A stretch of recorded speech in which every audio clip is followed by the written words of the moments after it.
You've been speaking with Michael O'Leary. What did he have to say to you?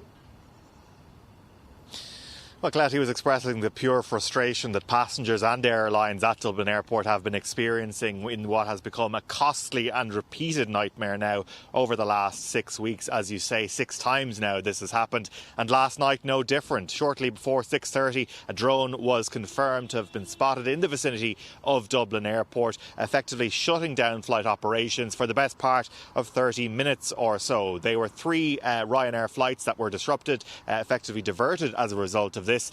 The airline's CEO Michael O'Leary saying that simply this isn't acceptable, that this doesn't happen anywhere else in Europe, and that the government should not be allowing it to happen here. He says that the time for talking has stopped. He says that there is no more time to put in place legislation, which could take weeks if not months to put in place. He says simply now is the time to take these drones down. 25,000 people, either here at Dublin on outbound flights or on inbound flights to Dublin yesterday evening, were delayed. And I mean, it's a joke. We're an island on the edge of Europe where there's no way on and off the island other than to fly, and yet our main airport has been closed 6 times in 6 weeks because of drone activity. The technology exists, it's cheap, it's about €100,000. Dublin Airport have the technology. We need the Minister to authorise them to start using that technology. We're not waiting for legislation. We don't want any more meetings or memos. We just want a decision and some action from this Minister, or tell him resign and let somebody competent do his job.